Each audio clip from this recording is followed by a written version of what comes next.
Hello guys, good morning. मैं सो के उठा। ब्रश करने के बाद मैं निकल गया आंटी के खोखे की तरफ चाय पीने के लिए। तो आंटी के खोखे पे जा रहा था चाय पीने, क्योंकि यहाँ की आंटी चाय बहुत अच्छी बनाती हैं।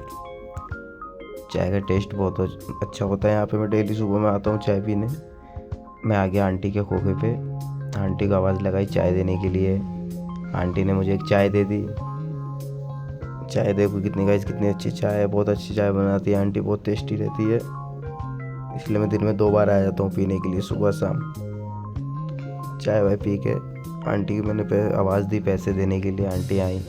पैसे वैसे कटवाने के बाद मैं आ गया इस प्लांट में आते ही मैंने सबसे पहले पेपर चेक किया, पेपर कैसा आ रहा है। उसके बाद मैंने मुनाजिर को समझाया कि पेपर लगाओ। पेपर लगाया मुनाजिर ने। उसके बाद देखो पेपर निकलता है गाइस कॉर्पोरेशन होके।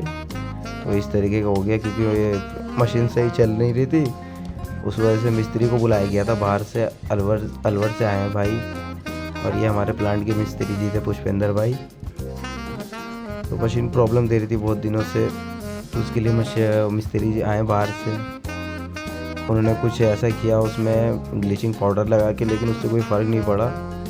तो मिस्त्री भाई भी थक गए हैं बेचारे, मिलाते मिलाते उनसे कुछ हो नहीं रहा। फिर भी वो मेहनत कर रहे हैं बेचारे। देखो यहाँ से गाइस, ये हमारा रोल चढ़ता है। रोल चढ़ के रेजिन में पेपर डीप होने के बाद ये रोल यहाँ पे रोल में लगेगा। इससे क्या होता है कि रेजिन का निचोड़ी जाती है। इससे फिर यहाँ से ये हीटर हो गए, हीटर से पास करना पड़ता है पेपरों को। पास करने के बाद निकाल के सारे पेपर यहाँ से निकाल के लेंथ सेंसर पे लगा देते हैं पेपर को।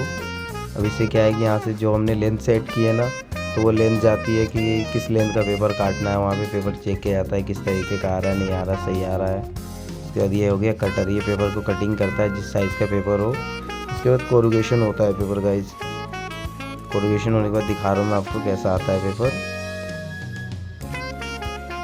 यहाँ पे मशीन भी ना बहुत प्रॉब्लम दे रही है बहुत दिनों से, तो कुछ समझ में नहीं आ रहा था पेपर के बारे में। तो अभी हमने पेपर नए कोरुगेशन से निकाला है। उसके बाद देखते हैं इसकी फ्लूट क्या आ रही है, क्योंकि इसकी फ्लूट की प्रॉब्लम थी ना। तो फिर से भाई ने कहा इस तरीके से कि जितने दूर में पेपर जाए उतने दूर में ग्लीचिंग पाउडर लगाना है, क्योंकि उससे पाउडर से खिसाई होती है। तो उससे हो सकता है कुछ फ़र्क पड़ जाए, क्योंकि हमारी कोरेशन की नाली सही नहीं आ रही थी उसमें। तो भाई को मैं बताने लगा किस तरीके की प्रॉब्लम है। तो भाई ने मुझे बताया इतने दूर में ग्लीचिंग पाउडर लगाना है।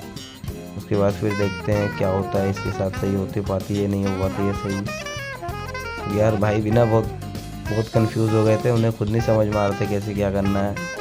ये भी बेचारे टेंशन में हो रहे थे बहुत ज़्यादा। फिर उन्होंने बताया मुझे किस तरीके से करना है।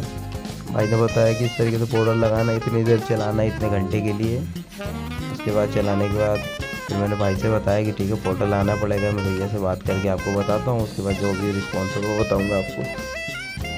भाई भी बहुत परेशान है यार, क्या किया जाए। फिर मैंने आरिफ को भेजा वो डीप नापने वाली मशीन लाने के लिए, क्योंकि उससे गहराई नापनी है। कुछ पाउडर लगाया हमने पहले ही, 19 घंटे मशीन चला रखी थी पाउडर लगा के। तो उससे देखना हमें कि उससे कुछ फ़र्क पड़ा या नहीं पड़ा। उसके बाद मैं भाई को समझाने लगा कि उसका दबाव पूरा बैठा हुआ है। उसके बाद ब्लीचिंग पाउडर लगाएंगे ना तो उससे ज़्यादा फ़ायदा होगा। तो भाई मुझे बताने लगी कि फुल दबाव दे के रखना है, जब भी वो पाउडर काम करेगा। जब मैंने मशीन में फुल दबाव दे रखा था, उसके बाद मैंने पाउडर लगाया। भाई ने मुझे बताया किस तरीके से करना है। उन्होंने हेल्प बहुत सारी की, क्योंकि वो आए थे मिस्त्री बाहर से, उन्हें बुलाया गया था अलवर से। बहुत सारी चीज़ उन्होंने समझाई, इस तरीके से मैंने किया। लेकिन गाइस इससे कोई फ़र्क नहीं पड़ रहा। फिर देखते हैं कल क्या होता है।